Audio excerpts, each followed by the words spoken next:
ममता बनर्जी ने कहा कि प्रबंध सही नहीं थे, उन्होंने मृत्यु कुंभ कहा इसके बारे में। मैंने कहा ना, जिसकी जैसी दृष्टि होगी है। मैं कहता हूँ बंगाल के प्रतिदिन 13 जनवरी से लेकर के और 26 फरवरी तक 50,000 से 1 लाख श्रद्धालु पर डे वहाँ से आता था प्रयागराज में, और वो स्वाभाविक रूप से इस भीड़ को देख करके वेस्ट बंगाल की सरकार स्वयं घबरा गई, क्योंकि उनके रेलवे स्टेशन, उनके एयरपोर्ट पर हर कोई प्रयागराज आने के लिए उतावला था। लेकिन चाहे वह वेस्ट बंगाल की गवर्नमेंट ने, चाहे वह कांग्रेस ने, आरजेडी ने या समाजवादी पार्टी ने महाकुंभ के बारे में जो भी बात कही है, वो उनके तुष्टीकरण की पराकाष्ठा का उदाहरण है, भारत की आस्था का अपमान करने का एक उदाहरण है।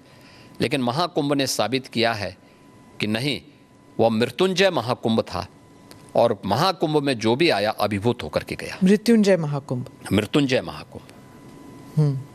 अच्छा, मैं इससे थोड़ा सा हट के फिर से उत्तर प्रदेश के एक और मेले के बारे में पूछना चाहती हूँ, जो गाजी सलार मसूद के नाम से जो मेले लगते हैं संभल और बहराइच में। अब बात चल रही है कि शायद उसको भी बंद किया जा सकता है, और आपने भी कहा था कि गाजी सलार मसूद या उनके जैसे जो हमलावर हस्तियां हैं, उन्हें एक आइडल, उन्हें एक उस रूप से नहीं देखना चाहिए, और नए भारत में उनके लिए जगह नहीं है। देखिए, आक्रांताओं को महिमा मंडित नहीं करना चाहिए।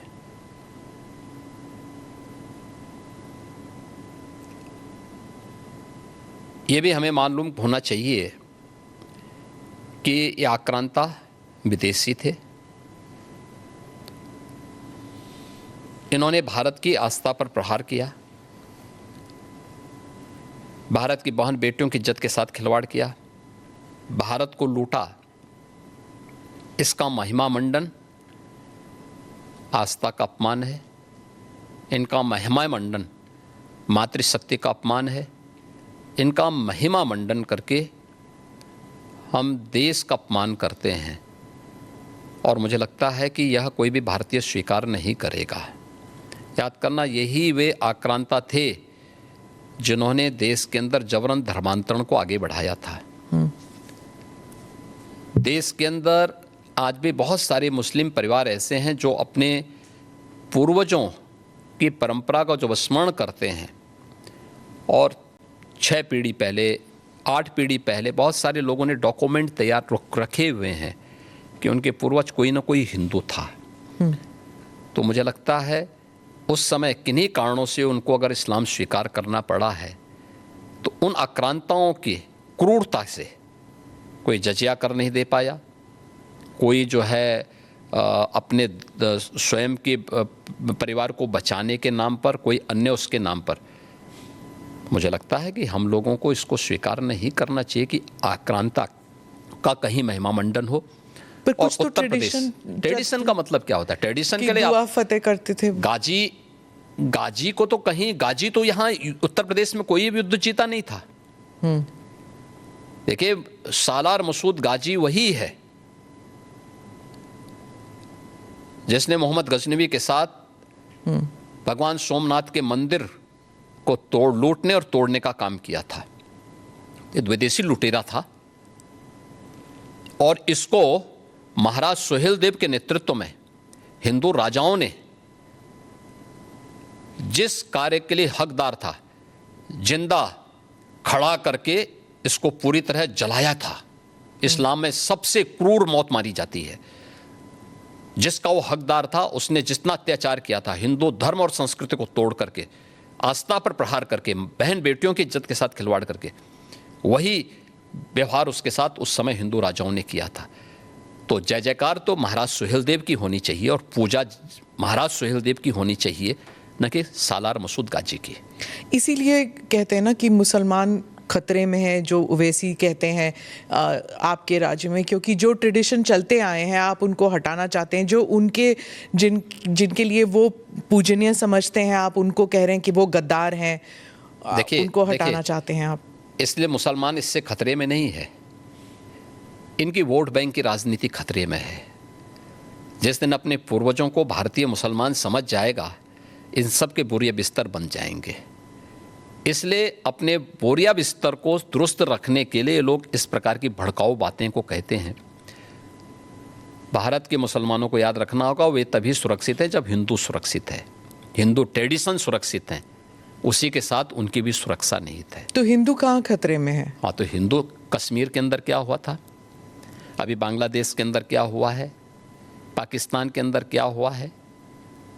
महाराज आप यहाँ पे जाएंगे, आप बांग्लादेश जाएंगे, आप पाकिस्तान जाएंगे, कहाँ जाएंगे? 1947 के पहले पाकिस्तान और बांग्लादेश दोनों भारत के हिस्से थे जी। इतिहास है, इस सच्चाई को आप भी जानती है, मैं भी जानता हूँ, पूरा भारतीय जानता है। हम उस सच्चाई को कैसे भूल सकते हैं? क्या पाकिस्तान में हमारी हिंगलाज माता का मंदिर नहीं है क्या? क्या आप इसको भूल जाएंगे? क्या बांग्लादेश में माता ढाकेश्वरी का मंदिर नहीं है क्या? तमाम ऐसे धर्मस्थल हैं जो आज भी वहां पड़े हुए हैं। हिंदुओं के साथ किस प्रकार का व्यवहार हुआ? इसीलिए तो सीए कानून लाई बीजेपी की सरकार, जो हिंदू यहां आना चाहते हैं। हम हिंदुओं के आने देने की बात नहीं कर रहे हैं, जो आ चुके हैं। आखिर इन लोगों ने जो यहाँ पर इस्लाम खतरे में बात कर रहे हैं, उन हिंदुओं का भी इन्होंने यहाँ विरोध किया था। आप अनुमान करिए कि भारत में ही वो हिंदुओं का विरोध कर रहे हैं, तो पाकिस्तान और बांग्लादेश के अंदर क्या हाल हो रहे होंगे, क्या हाल उनके हालात क्या होंगे। इनकी मानसिकता का अंदाजा इसी से लगाया जा सकता है कि हिंदुओं के प्रति इनके दुराग्रह कितने खतरनाक हैं और कितने छोटे स्तर के हैं। कांग्रेस के एक दिग्गज नेता ने कहा है कि वो संविधान बदल देंगे। इसी बात को लेके 2024 में बीजेपी के ऊपर ये प्रहार किया गया था और आपकी पार्टी के नंबर कम आए थे, क्योंकि ये प्रचार या दुष्प्रचार जो भी कहना चाहें आप, ये कहा गया था। और अभी डीके शिव कुमार ने संविधान के बारे में कुछ कमेंट्स पास किए हैं, आपका उस पर क्या कहना है? देखिए, कर्नाटक सरकार के द्वारा धर्म के आधार पर आरक्षण, यह बाबा साहब भीमराव अंबेडकर के द्वारा दिए गए संविधान का अपमान है। याद करना, जब संविधान सभा में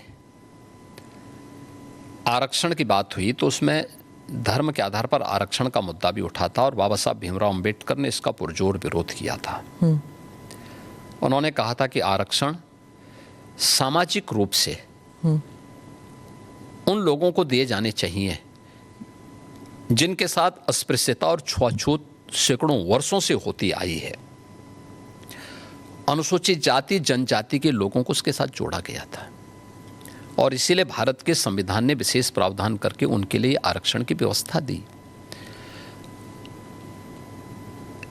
धर्म के आधार पर आरक्षण का विरोध भारत के संविधान सभा के हर एक सदस्य ने किया था और सबने इस बात को कहा था, क्योंकि उसी समय देश